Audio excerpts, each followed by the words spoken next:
The mahogany doors of Courtroom 7 creaked open, and every head turned, including my son-in-law's smug face that I'd grown to despise over these past months. Marcus sat there in his $3,000 suit, adjusting his gold cufflinks, while my daughter Lillian trembled beside her lawyer, trying to hold back tears that had already stained her cheeks.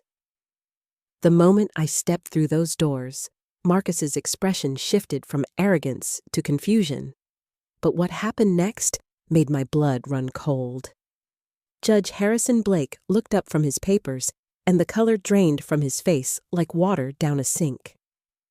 His hands gripped the edge of his bench, and he leaned forward, squinting, as if seeing a ghost from 30 years past. "What are you doing here?" he whispered, but his microphone caught every word, sending it echoing through the silent courtroom. Before I dive in, let me know in the comments where you're watching from, and if you enjoy stories like this, please like and subscribe. It helps me keep sharing more. The entire room fell into a silence so thick you could hear the fluorescent lights humming overhead. Marcus's attorney, a sharp-faced woman named Victoria Cross, who'd won dozens of high-profile divorces, froze mid-sentence with her mouth still open. Behind Marcus, his parents, Richard and Eleanor Whitmore, sat rigid in their seats, their usual air of superiority suddenly replaced with uncertainty. They'd bankrolled this entire circus, thinking their money could buy anything, including my daughter's dignity. What they didn't know was that I'd spent 30 years preparing for a moment exactly like this one, though I'd prayed it would never come. Lillian turned to look at me, and in her swollen eyes, I saw the same little girl who used to climb into my lap after nightmares, begging me to make the monsters go away. Except now, the monster wore a wedding ring she'd placed on his finger 5 years ago, when she still believed in fairy tale endings. I walked forward each step, deliberate, my worn leather shoes clicking against the polished floor. The sound seemed to wake Judge Blake from his stupor, and he cleared his throat, trying to regain his composure, but his eyes never left my face. "Ma'am, this is a closed hearing for immediate family," only Victoria Cross interjected, standing up with the kind of authority that usually made people shrink back. But I didn't come this far to be dismissed by someone who thought a law degree gave her the right to destroy lives for profit. I reached into my purse and pulled out a document I'd kept sealed for 3 decades, waiting for the day I might need it. The paper felt heavy in my hands, weighted with secrets that could change everything. "I'm exactly where I need to be," I said, keeping my voice steady, though my heart hammered against my ribs. "Your Honor knows why I'm here, don't you, Judge Blake?" It wasn't a question. The judge's jaw tightened, and for a moment I thought he might call security, but then something shifted in his expression. Recognition, understanding, and beneath it all, fear. Marcus leaned over to whisper to his attorney, but I caught his words anyway. "Who the hell is this old woman?" Old woman. If only he knew that this old woman had once brought down 3 federal judges for corruption. If only he knew that this old woman had evidence that would make his precious prenuptial agreement look like toilet paper. But most importantly, if only he knew that this old woman had been collecting every piece of evidence of his affairs, his hidden accounts, and his cruel, systematic destruction of my daughter's spirit. The Whitmores exchanged nervous glances, and Eleanor clutched her pearl necklace, the same one she'd worn the day she told Lillian she wasn't good enough for her son. That was 2 years ago at Thanksgiving, right after Marcus had started his first affair, though none of us knew it then. Eleanor had smiled sweetly while carving the turkey, and mentioned how Marcus could have married the governor's daughter instead. The memory made my hands clench around the document. Judge Blake finally spoke, his voice carefully controlled. "Mrs. He paused as if my name might burn his tongue. "Mrs. Catherine Brennan, please approach the bench." The way he said my maiden name, not my married name, told me everything. He remembered. He remembered the case that destroyed my career, but more importantly, he remembered his role in it. The courtroom erupted in whispers, but one sharp rap of his gavel silenced them. As I walked forward, I felt the weight of every eye in that room. Lillian's confusion, Marcus's irritation, the Whitmores' growing concern, Victoria Cross's calculating gaze, trying to figure out how this unexpected variable would affect her case. But none of them mattered. What mattered was the flash of recognition in Judge Blake's eyes and the slight tremor in his hand as he gestured for me to come closer. "Your Honor," I said loud enough for everyone to hear. "I have evidence relevant to this case, evidence that speaks not only to the character of Mr. Whitmore, but to the validity of certain documents presented to this court." Victoria Cross shot up from her seat objecting, but Judge Blake raised his hand to silence her. His eyes never left mine, and in them I saw the same fear I'd seen 30 years ago when he was just a young prosecutor who'd made a terrible mistake. A mistake I'd kept quiet about. Until now. The document in my hand contained two things. The first was proof that Marcus had hidden assets worth over $3 million in offshore accounts. The second was a photograph from 1994 showing a much younger Harrison Blake taking an envelope from Anthony Castellano, the mob lawyer who destroyed my life and career. That photograph had cost me everything back then, but I'd held on to it knowing someday it might be the key to justice. What would you have done in my position? Would you have walked away? Let your daughter be crushed by these people who thought money made them untouchable? Or would you have played the card you'd been holding for 30 years, even if it meant reopening wounds that never fully healed? Tell me in the comments because I still wonder if I did the right thing. Judge Blake's voice cracked slightly when he spoke. "We'll take a 30-minute recess. All parties will remain in the courthouse. Mrs. Brennan, please join me in my chambers." The Whitmores stood up protesting, but their expensive lawyer quieted them with a sharp gesture. She knew something had shifted. The power dynamic in that courtroom had just been flipped upside down, and she was smart enough to recognize it. As I followed Judge Blake toward his chambers, I caught Lillian's eye and gave her the smallest nod. The same nod I used to give her before her piano recitals when she was terrified of forgetting the notes. It meant, "Trust me, baby girl, I've got you." But what she didn't know, what none of them knew, was that this wasn't just about the divorce anymore. This was about a secret that connected Judge Blake Marcus's family and a criminal empire that everyone thought had died 30 years ago. Marcus grabbed his attorney's arm, and I heard him hiss, "What's happening?" Victoria Cross pulled away, looking rattled for the first time since she'd walked in. "I don't know," she admitted, "but whoever that woman is, the judge is afraid of her." And in my 40 years of practice, I've never seen Harrison Blake afraid of anyone. The story really began 6 months ago, though the roots stretched back much further, like poison ivy growing beneath the foundation of a house. Lillian had called me at 2 a.m, her voice so broken I barely recognized it. "Mom," she'd whispered, "can I come home? Just for a few days?" In 28 years of life, my daughter had never asked to come home, not even when she'd had her miscarriage 3 years ago, not even when Marcus had first started working those suspicious late nights. But something in her voice that night made me throw on my coat and drive 40 minutes through the rain to their estate in Westfield. The house stood like a monument to everything the Whitmores valued. 6 bedrooms, 7 bathrooms, a 3-car garage, and absolutely no warmth. Every time I visited, I felt like I was walking through a furniture showroom where touching anything might set off an alarm. That night, the windows were dark except for a faint light in the master bedroom. I used my spare key, the one Lillian had secretly given me, despite Marcus forbidding it, and found her sitting on the marble staircase, still in her evening gown from whatever charity gala they'd attended. Bruises. That was the first thing I saw. Not on her face, Marcus was too smart for that, but on her upper arms, where she'd tried to cover them with a shawl. The kind of bruises that came from being grabbed, shaken, maybe pushed against a wall. My vision went red, but I forced myself to stay calm. Getting angry wouldn't help her. Not yet. He found out about the money, she said before I could ask anything.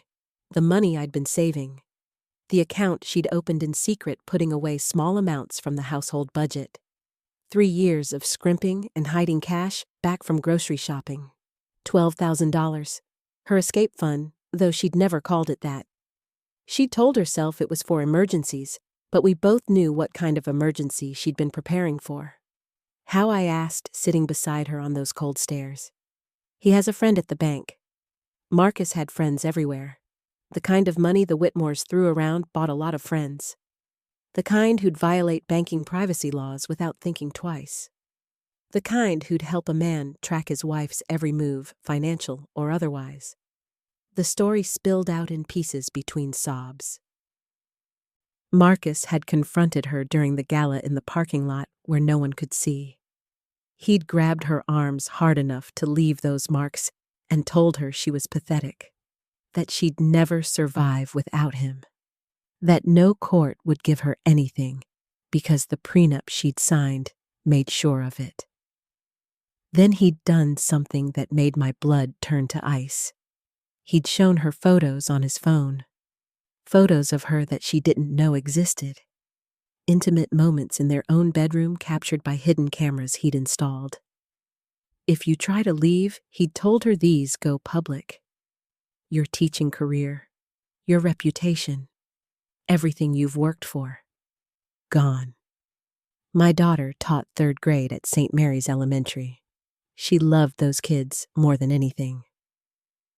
The thought of losing them, of having her reputation destroyed, was worse than any physical threat Marcus could make. Have you ever felt that kind of rage that starts in your chest and spreads like wildfire through your veins? The kind that makes you understand why people commit crimes of passion. I felt it that night, but I pushed it down deep where I'd learned to store all my anger over the years. Instead, I helped Lillian pack a bag and brought her home to my small apartment above the bakery I'd run since my husband Paul died 10 years ago. We need to call the police, I said once I'd gotten her settled with tea and a warm blanket. But she shook her head violently. You don't understand, Mom. The Whitmores own this town. Richard plays golf with the police chief. Eleanor's brother is the district attorney. They'll make it disappear, and then things will get worse. She was right, of course. I'd lived in Westfield long enough to know how power worked in small cities. The same families had been running things since before I was born, passing influence down like heirlooms. Over the next few days, I watched my daughter jump at every sound. She'd check her phone obsessively, then throw it down in disgust when Marcus sent another message. They ranged from threats to apologies to promises he'd change. Classic abuser tactics I recognized from my years volunteering at the women's shelter before Paul got sick. But something else was happening too. Lillian was getting sick. Not just stressed, but physically ill. Nausea, dizziness, exhaustion that sleep couldn't fix. The test confirmed what I'd suspected. Pregnant, 8 weeks. The timing meant she'd conceived right around when Marcus had started his latest affair, though we didn't know about that yet. The look on her face when she saw those 2 lines broke my heart all over again. How can I bring a child into this, she asked me. How can I let Marcus raise another human being? That's when I made the decision that would change everything. I picked up my phone and called a number I hadn't dialed in 15 years. Tommy Brennan, my brother, answered on the 3rd ring. His voice, gravelly from decades of cigarettes, sounded surprised to hear from me. Katie, he said, using my childhood nickname, What's Wrong? Tommy had connections, the kind you don't talk about at family dinners, the kind that existed in the shadows of legitimate business. But more importantly, Tommy had never forgiven what happened to me 30 years ago and he'd been waiting for a chance to balance those scales. "I need you to look into the Whitmore family," I told him. "Everything. Financial records, business dealings, personal lives, all of it." There was a pause, then Tommy's voice turned serious. "This about Lillian." When I confirmed it, he didn't ask any more questions. "Give me 2 weeks," he said. "And Katie, whatever you're planning, be careful. The Whitmores aren't just rich, they're connected to people who make problems disappear." 2 weeks later, Tommy showed up at my bakery just after closing with a thick manila envelope. His face was grim as he slid it across the counter. "You're not going to like what's in there," he warned. "But it's everything you need to bury them, legal and otherwise." I opened it right there standing in my flour-dusted kitchen, and what I found made my hands shake. Marcus wasn't just having an affair. He had 3 women on the side, each one thinking she was the only one. He'd bought them apartments, cars, jewelry, all while telling Lillian they couldn't afford to fix the roof. But that wasn't the worst part. The worst part was the business records showing Marcus and his father had been embezzling from their investment firm. Client funds diverted to offshore accounts. Elderly retirees' life savings disappeared into shell companies. Nearly $20 million over 5 years. But the document that made me sink into a chair was at the bottom of the stack. A medical record from a private clinic showing Marcus had been treated for cocaine addiction 2 years ago. The same time he'd convinced Lillian her anxiety was making her paranoid. The same time he'd started insisting she needed therapy for her trust issues. He'd been high during family dinners. High while driving their car. High while making her feel crazy for suspecting something was wrong. If you think I should have gone to the FBI, write then comment below. Part of me wanted to, but I knew how these things worked. The Whitmores would lawyer up, evidence would disappear, witnesses would suddenly forget things, and Lillian would be caught in the middle pregnant and vulnerable. No, I needed to be smarter. I needed to use the system they'd corrupted against them. The divorce papers arrived on a Tuesday morning, delivered by a process server who looked embarrassed to be standing at my bakery door at 6 a.m. while I was preparing the day's first batch of sourdough. Lillian had been staying with me for 3 weeks by then, and Marcus had finally made his move. But these weren't ordinary divorce papers. As I read through them, my hands started trembling with rage so pure, I had to set down my coffee before I threw it. Marcus wasn't just filing for divorce. He was claiming abandonment, saying Lillian had deserted the marital home without cause.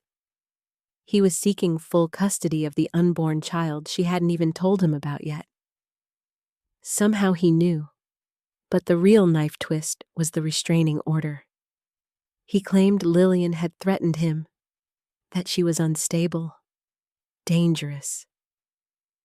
He wanted her barred from their home, from his workplace, from coming within 500 feet of him. The lies were so outrageous they would have been laughable if they weren't so calculated. Every accusation was designed to make Lillian look crazy. He claimed she'd thrown dishes at him, that she'd threatened to hurt herself if he left, that she'd been stealing money from their joint accounts. Each lie contained just enough twisted truth to be believable. Yes, she'd thrown a plate, but only after finding him in their bed with another woman. Yes, she'd saved money, but it was from her own teaching salary. Yes, she'd been emotional, but who wouldn't be after years of gaslighting? Lillian came downstairs to find me standing in the kitchen reading those papers. She took one look at my face and knew. Her hand went instinctively to her still flat stomach. He's trying to take everything she said, not a question, but a statement. Even the baby. Especially the baby I thought but didn't say. A Whitmore heir was worth more than gold to that family. They'd never let Lillian raise that child without their influence, their money, their poison. "We need a lawyer," I said, but Lillian shook her head. "With what money, Mom? You've seen what they're claiming. They've frozen the joint accounts. My teacher's salary barely covers groceries. And any lawyer good enough to fight the Whitmores costs more than we could make in 5 years? She was right, of course. The best family lawyers in the state wouldn't touch a case against Richard Whitmore's firm. The ones who would take it would be outmatched before they even filed their first motion. That's when I remembered something, or rather someone. In my bedroom closet behind boxes of Paul's things I'd never been able to throw away was a small safe. Inside, among other documents, was a business card so old the edges had yellowed. Veronica Shaw, attorney at law. But Veronica Shaw hadn't practiced law in 20 years, because Veronica Shaw was me. My maiden name, my old life. The career I'd buried when I married Paul and became Catherine Brennan's small-town baker and widow. Do you believe in fate? Because what happened next felt like the universe finally balancing its books. That afternoon, while Lillian was at her doctor's appointment, I drove to the courthouse to file a response to Marcus's papers. I wanted to see what we were up against, who his lawyer was, what judge had been assigned. The clerk at the filing window was a young woman who looked bored until she saw the case name. Whitmore versus Whitmore, she said, her eyebrows rising. You're representing Mrs. Whitmore. I'm her mother, I said carefully. Just filing some paperwork for her. The clerk leaned forward conspiratorially. Between you and me, she whispered, you might want to know that this case just got reassigned. Judge Pembroke had a heart attack yesterday. Mild, but he's taking medical leave. They've brought in Judge Blake from the city to handle the high-profile cases. My blood went cold. Harrison Blake, the same prosecutor who'd taken a bribe 30 years ago to destroy my case. The same man who'd climbed the ranks to become one of the most powerful judges in the state. The universe wasn't balancing anything. It was laughing at me. But then I remembered the photograph Tommy had found in his investigation. Not the recent ones of Marcus and his affairs, but an old one buried in Richard Whitmore's office files. A photograph from a charity golf tournament in 1994. 4 men smiling at the camera. Richard Whitmore, Anthony Castellano, the mob lawyer, Harrison Blake, then just an ambitious prosecutor. And in the background, barely visible unless you knew to look, a younger me serving drinks at the country club where I'd worked nights to pay for law school.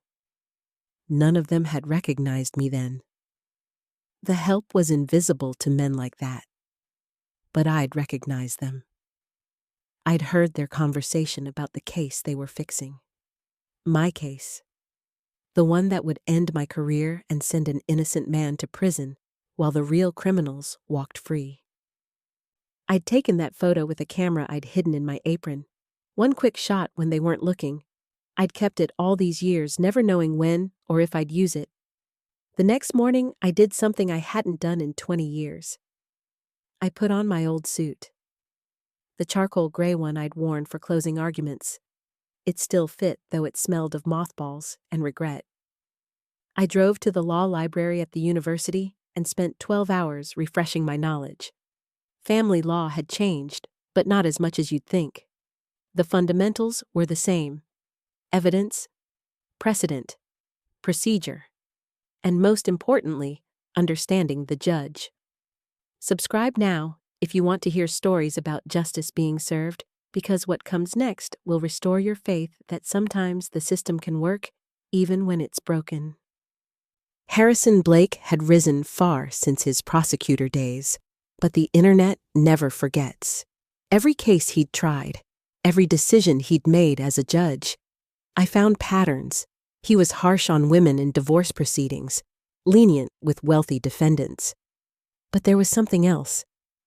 In the past 5 years, he'd started ruling differently in cases involving domestic abuse, more sympathetic to victims, almost like he was trying to atone for something. I also found something interesting about Victoria Cross Marcus's attorney. She'd been sanctioned twice for ethics violations, minor slaps on the wrist that hadn't affected her practice. But the details were illuminating. Both times she'd been caught hiding assets for clients, creating false paper trails. the exact kind of thing Marcus would need to hide his embezzlement. She wasn't just his divorce lawyer, she was his accomplice. That evening, I sat Lillian down and told her part of the truth.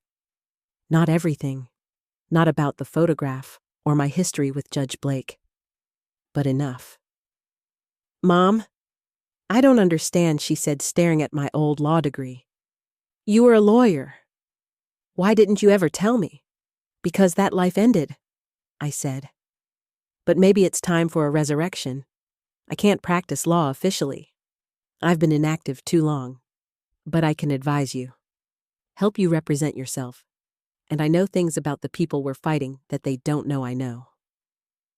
The first hearing was scheduled for Friday, a preliminary meeting to discuss temporary orders, custody arrangements while the divorce proceeded, financial support, the basics that would set the tone for everything to follow. Marcus would be there with his parents and Victoria Cross. They'd expect Lillian to show up alone, maybe with some overworked public defender if she was lucky. They wouldn't expect me. But first, I had one more card to play. I called Tommy again. "I need you to do something for me," I said, "and it might be dangerous." 20 minutes later, he called back. "The offshore accounts you were right about. They're real. And I found something else. Richard Whitmore didn't just steal from clients. He stole from the Castellano family. They don't know yet, but when they find out, he didn't need to finish. The Castellanos might be mostly legitimate now, but they had long memories and longer reaches." The morning of the hearing, Lillian threw up 3 times. Morning sickness mixed with pure terror. I held her hair back and remembered doing the same thing when she was little and had the flu. Some things about being a mother never change, no matter how old your children get. She looked at herself in the mirror, pale and shaking, and I saw her start to crumble. "I can't do this, Mom. He's going to destroy me in there." I turned her to face me and held her shoulders gently. "Do you remember when you were 8 and those boys at school kept stealing your lunch money? You came home crying every day for a week. I asked what you wanted to do about it, and you said you wanted to hide. But then I told you something. Do you remember what I said?" She nodded, tears streaming. "You said hiding makes bullies stronger, that the only way to stop them is to stand up even when your knees are shaking, even when you're scared, especially when you're scared." We drove to the courthouse in my old Honda, the one with the dented bumper and the radio that only picked up AM stations. Marcus would arrive in his Tesla, the Whitmores in their Mercedes, but I'd learned long ago that real power doesn't come from what you drive. It comes from what you know and when you choose to reveal it. I had dressed Lillian carefully, not in anything expensive, but in her simple navy dress, the one she wore to parent-teacher conferences. She looked like what she was, a dedicated teacher, a good woman, a victim of circumstances beyond her control. The courthouse steps were wet from morning rain, and Lillian gripped my arm as we climbed them. At the top, Victoria Cross stood smoking a cigarette, even though it was a non-smoking area. She saw us and smirked. "Mrs. Whitmore," she said to Lillian, ignoring me completely. "I hope you've come to your senses. My client is prepared to be generous if you cooperate.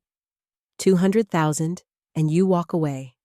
Sign away your rights to the child, and we can end this today." Lillian started to speak, but I squeezed her arm. "We'll discuss any settlement offers in front of the judge," I said, keeping my voice neutral. Victoria finally looked at me, really looked, and her eyes narrowed. "And you are?" "Just a concerned mother," I replied. "Nothing more." She laughed sharp and dismissive. "Well, concerned mother, maybe you should have taught your daughter to read contracts before she signed them. That prenup is ironclad. She's entitled to nothing." Inside the courtroom was smaller than I remembered from 30 years ago. The wood paneling had darkened with age, and the air smelled of old paper and disappointment. Marcus was already there sitting between his parents. He'd worn his best suit, the one that cost more than most people's cars. Richard Whitmore looked bored, checking his phone. Eleanor was examining her manicure. They thought this was just another transaction. Another problem their money would solve. Then the door to the judge's chambers opened, and Harrison Blake walked in. He'd aged well the way powerful men do. His hair was silver now, and he'd grown a beard that made him look distinguished rather than old. His robes were perfectly pressed, and he moved with the confidence of someone used to being the most important person in any room. He sat down and began reviewing the files in front of him. Whitmore versus Whitmore, he said without looking up. Petition for divorce with cause. Temporary orders requested. Is counsel present? Victoria Cross stood smoothing her skirt. Victoria Cross, for the petitioner, Your Honor. Lillian stood on shaking legs. I'm representing myself, Your Honor. Judge Blake finally looked up, and his eyes went immediately to Lillian, then shifted to me, sitting directly behind her. That's when it happened. The moment I'd been both dreading and anticipating. His face changed. It was subtle. If you weren't watching for it, you'd miss it. But I saw the recognition dawn, the slight widening of his eyes, the way his hand tightened on his pen. He knew who I was.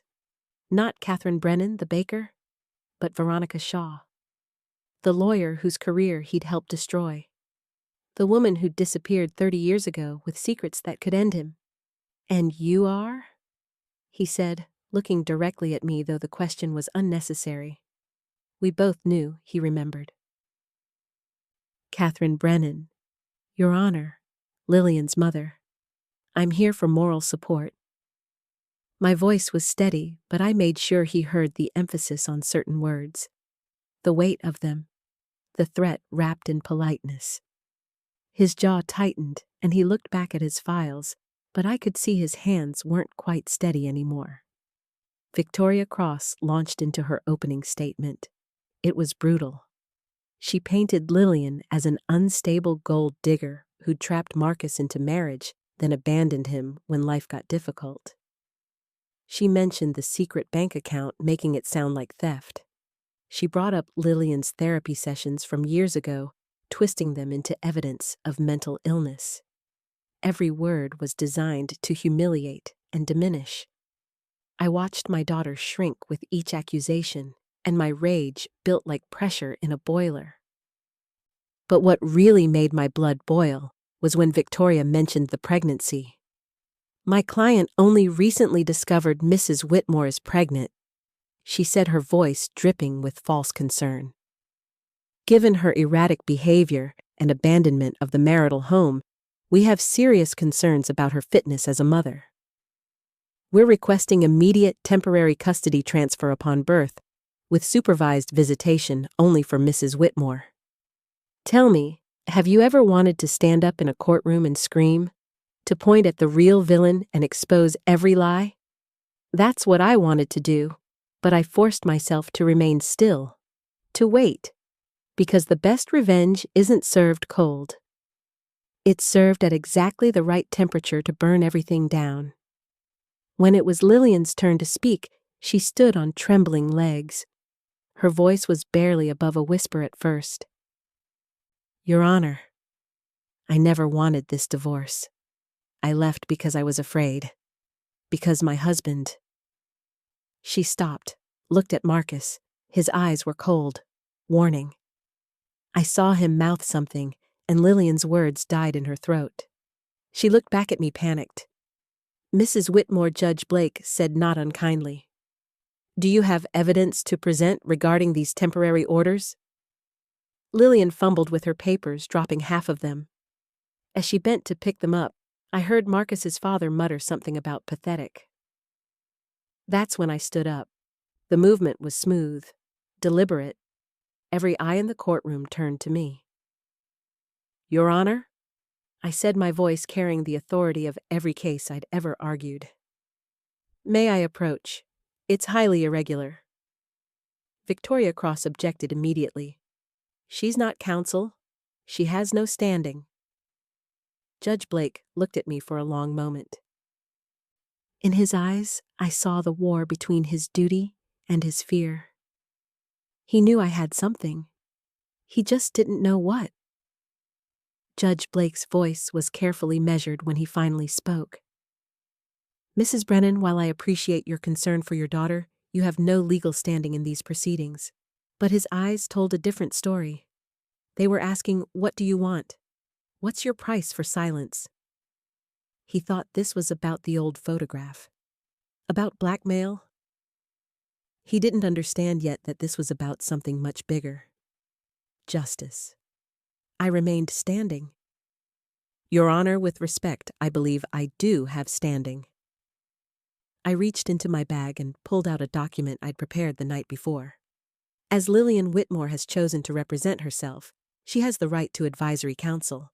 I'm filing notice that I will be serving in that capacity. My bar membership may be inactive, but the law allows immediate family members to provide legal guidance in pro se representations. Victoria Cross was on her feet instantly. This is absurd, Your Honor. She's clearly trying to manipulate these proceedings. If she wants to practice law, she should go through proper reinstatement.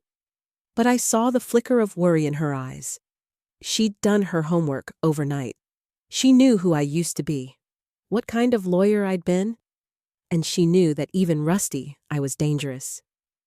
Judge Blake took the document and read it slowly, twice, buying time while he figured out his next move. The silence stretched so long that Richard Whitmore shifted impatiently in his seat. The power dynamic in the room had shifted, and everyone could feel it even if they didn't understand why. Finally, the judge spoke. The document appears to be in order. Mrs. Brennan may serve as advisory counsel, but she may not directly address the court. All arguments must come from Mrs. Whitmore herself.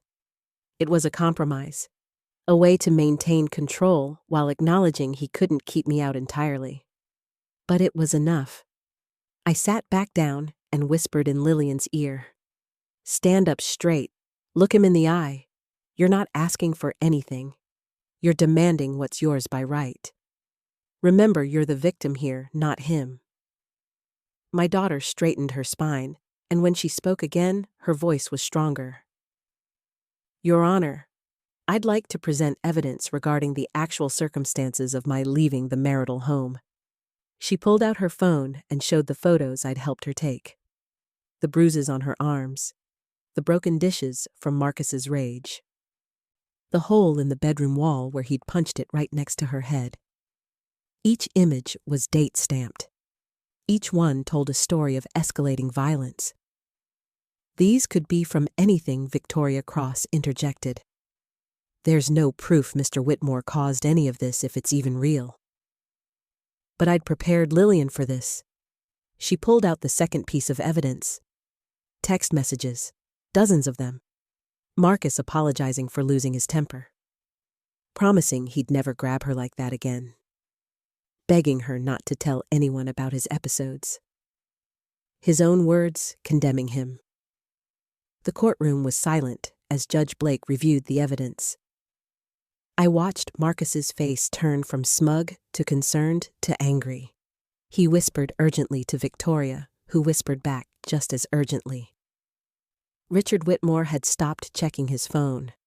Eleanor's perfect composure was cracking. They hadn't expected Lillian to fight back. They'd counted on her being too broken, too scared, too alone. Your Honor, Victoria said, standing again. Even if these messages are authentic, they show a man apologizing for minor marital disputes. Nothing here rises to the level of domestic violence, and certainly nothing that would affect custody arrangements. My client is a successful businessman with impeccable standing in the community.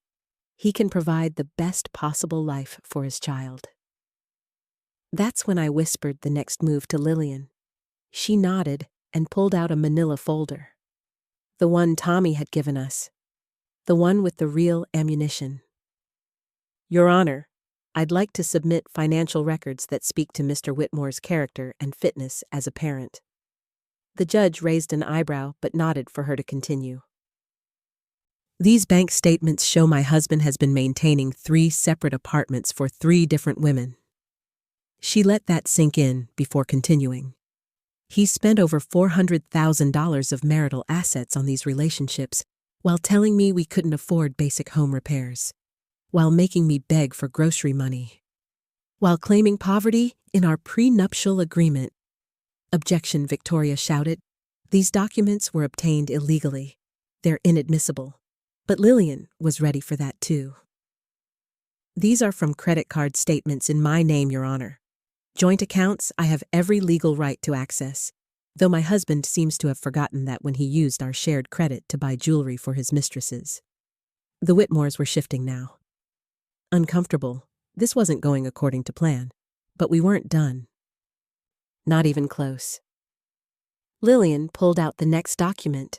Medical records, she said simply.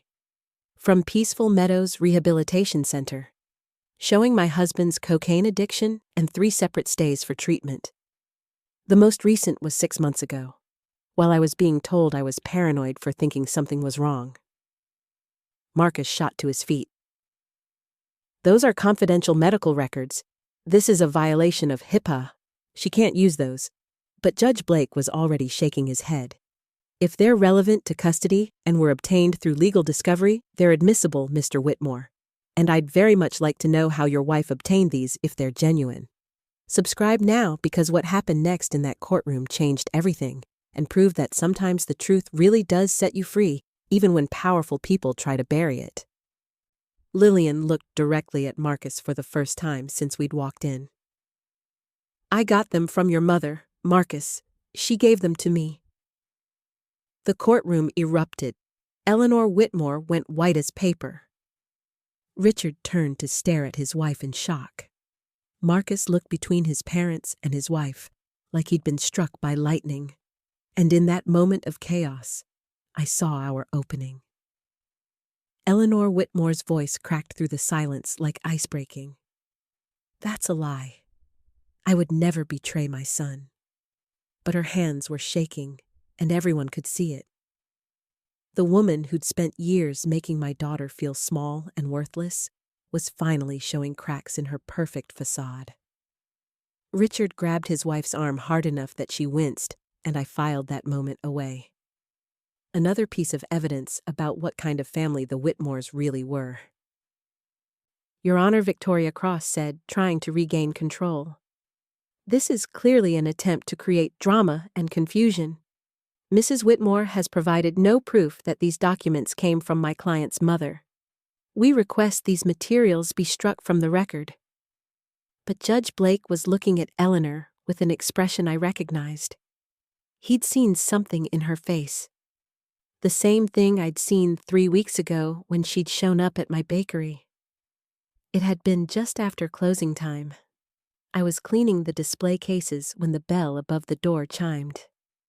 Eleanor Whitmore stood there in her designer coat, looking utterly out of place among the flower dust and homey decorations. She'd never set foot in my bakery before, never acknowledged I existed except to make cutting remarks at family gatherings. But that night, she looked different, older, tired, human. I know what my son is, she'd said without preamble. Her voice was quiet, defeated. I've known for years. The drugs, the women, the violence. I watched him turn into his father, and I did nothing to stop it. She'd pulled an envelope from her purse and set it on my counter. These are copies of everything. Medical records, rehab stays, police reports that were made to disappear. Use them to protect Lillian, to protect my grandchild. Why, I'd asked, genuinely shocked. Why would you help us now? She'd looked at me, then really looked at me for the first time. Because 40 years ago, I was Lillian. Young, pregnant, married to a man who controlled everything. But I didn't have a mother strong enough to fight for me. I had to stay. Had to raise my son in that poisonous house. Watch him become the very thing I feared. She'd turned to leave, then stopped at the door. Don't let her make my mistakes. Don't let that baby grow up thinking this is what love looks like. Now in the courtroom, Eleanor stood up slowly. Her husband's hand fell away from her arm. Your Honor, she said, her voice carrying across the stunned courtroom. I need to speak. Richard hissed at her to sit down, but she ignored him. For the first time in 40 years, Eleanor Whitmore ignored her husband's command. Mrs. Whitmore, Victoria Cross said quickly, I'd advise you not to say anything that might. Eleanor cut her off with a look that could have frozen fire. You're fired, Victoria. As of this moment, you no longer represent my family. The lawyer's mouth opened and closed like a fish out of water. Marcus was half out of his seat. Mom. What are you doing? But Eleanor wasn't looking at him. She was looking at Judge Blake. Your Honor, everything my daughter-in-law has said is true. I provided those documents because I could no longer stand by and watch my son destroy another woman the way his father destroyed me. The courtroom exploded into chaos. Richard was shouting. Marcus was trying to get to his mother. Victoria Cross was demanding this be struck from the record. But Judge Blake's gavel cut through it all. Order, he commanded. I will have order in my courtroom. Mrs. Whitmore approached the bench. Eleanor walked forward with the same grace she'd always carried, but now it seemed less like arrogance and more like armor. She stood before the judge and pulled out her phone. I have recordings, Your Honor. Years of them. My husband and son discussing hiding assets, planning to destroy Lillian in court. Conversations with Victoria Cross about fabricating evidence? The color drained from Richard's face. You recorded us. You recorded private conversations? That's illegal. Eleanor turned to face him, and 40 years of suppressed rage finally found its voice. No, Richard. What's illegal is embezzlement, fraud, tax evasion, domestic violence. Should I continue, or would you like to tell the court yourself about the $20 million you stole from your clients? That's when I knew it was time. I stood up again, and this time I pulled out the photograph. The one from 1994. The one showing Judge Blake, Richard Whitmore, and Anthony Castellano together. But I didn't show it to the court. I walked slowly to the bench and placed it face down in front of the judge. Only he could see it. His hands trembled as he turned it over. Your Honor, I said quietly but loud enough for the court reporter to hear. I believe you might want to consider recusing yourself from this case, given the connections that might compromise your impartiality. His eyes met mine, and in them I saw everything. Fear, regret, understanding. He knew what I was offering. A way out that let him keep his reputation intact. All he had to do was the right thing. Judge Blake stood up abruptly. Due to unforeseen conflicts of interest, I am recusing myself from this case immediately. It will be reassigned to Judge Patricia Hawthorne. Court is adjourned. He fled the courtroom like a man escaping a burning building. And in a way, he was. The empire the Whitmores had built was starting to burn, and he didn't want to be anywhere near the flames. The next morning changed everything in ways I couldn't have imagined when I'd walked into that courtroom. The news had already spread through our small city like wildfire. Richard Whitmore arrested at his country club during his Tuesday golf game. Federal agents seizing computers from his investment firm. Eleanor Whitmore turning state's evidence in exchange for immunity. The local news couldn't get enough of the story. The mighty Whitmore family empire crumbling in a single day. But I wasn't watching the news. I was holding my daughter as she sobbed in my kitchen. Not tears of sadness, but relief so profound it shook her entire body. It's over, Mom, she kept saying. It's really over. But I knew it wasn't quite over. There was still one more hearing, one more judge, one more chance for everything to go wrong. Judge Patricia Hawthorne had a reputation for being fair but tough.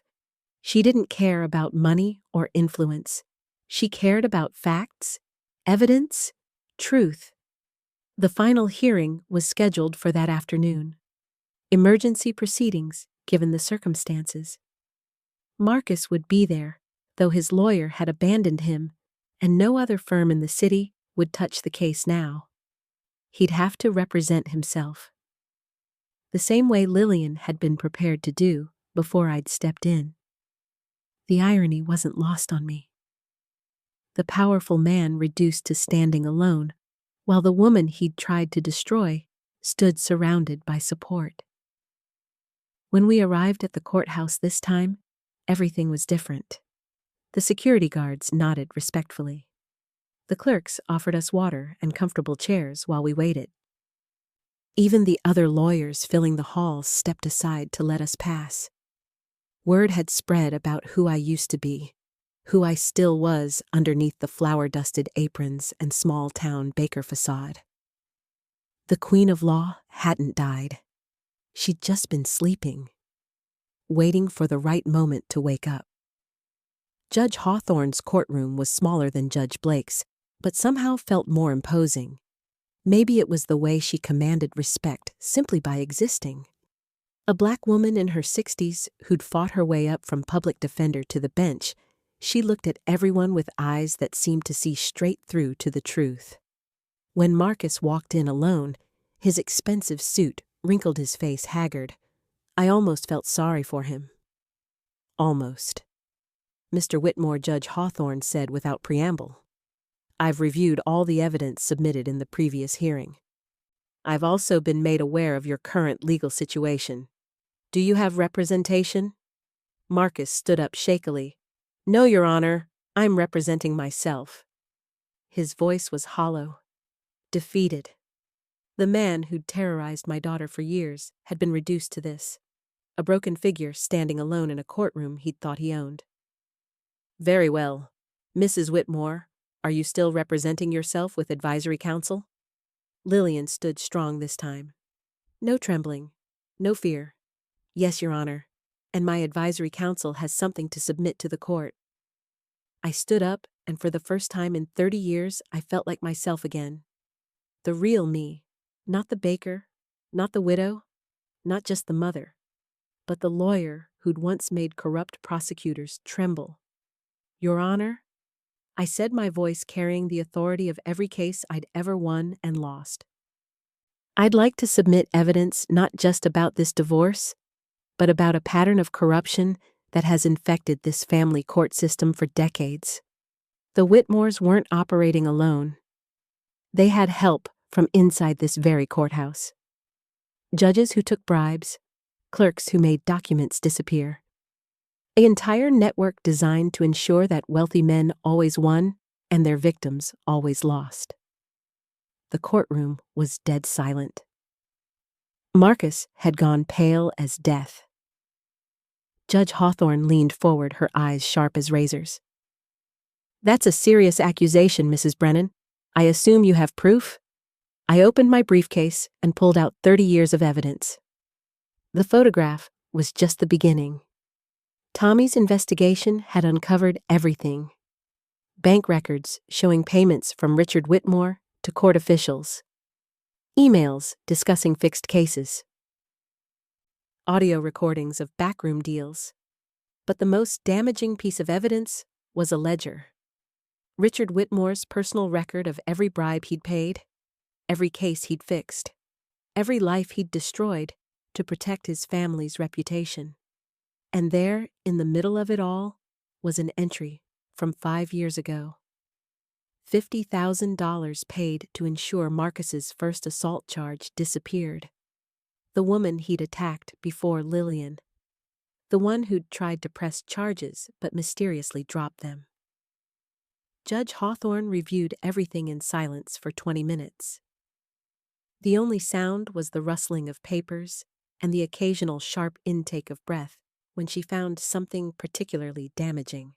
Finally, she looked up. Mr. Whitmore, do you have anything to say in response to this evidence? Marcus stood up, and for a moment I saw the man my daughter had fallen in love with. Young, charming, full of promise. before the drugs and the entitlement and his father's poison had rotted him from the inside out. "I was raised to believe we were untouchable," he said quietly. "That money could fix any problem. That people like us didn't face consequences. I never learned to be anything else. I'm not asking for forgiveness. I'm not even asking for understanding. I just want you to know that I loved Lillian once, before I became this. It wasn't an excuse. It wasn't enough. But it was the first honest thing I'd heard him say in 5 years." Lillian reached over and took my hand, squeezing it tight. Not in forgiveness, but in closure. The chapter was ending. Finally. Judge Hawthorne's ruling was swift and decisive. The divorce was granted immediately. The prenuptial agreement was thrown out due to fraud and coercion. Lillian would receive the house, both cars, and half of all remaining assets that hadn't been seized by federal investigators. But most importantly, she would have full custody of the baby, with Marcus getting supervised visitation only after completing rehab and parenting classes. As for the corruption evidence that would be turned over to federal prosecutors, the FBI would be investigating every name in that ledger, every judge who'd taken a bribe, every official who'd perverted justice for money. The system that had protected families like the Whitmores for generations was about to come crashing down. When we walked out of that courthouse, Lillian was finally free. But more than that, justice had been served. Not just for her, but for every woman who'd been crushed by powerful men and corrupt systems. For every mother who'd watched her daughter suffer and felt powerless to stop it. For every victim who'd been told their truth didn't matter because their abuser had money and connections. 3 months later, Lillian gave birth to a beautiful baby girl. She named her Grace because she said that's what had saved them. Not revenge, not even justice, but the grace of people like Eleanor, who found courage to speak truth. The grace of a mother who refused to let her daughter be destroyed. The grace of a system that, despite its flaws, could still sometimes find its way to righteousness. Marcus went to prison not for the divorce, but for the embezzlement. 3 to 5 years minimum. His father got 20. Victoria Cross was disbarred. Judge Blake quietly retired, citing health issues, though everyone knew the real reason. Eleanor Whitmore moved to California to live with her sister and start the life she should have had 40 years ago. She sends gifts for Grace every month, small things, thoughtful things, the kind of gifts that say I'm sorry and I'm trying to do better. And me? I reopened my law practice. Not full-time because I still love my bakery, but enough to help women like Lillian. Women facing powerful men and corrupt systems with nothing but truth on their side.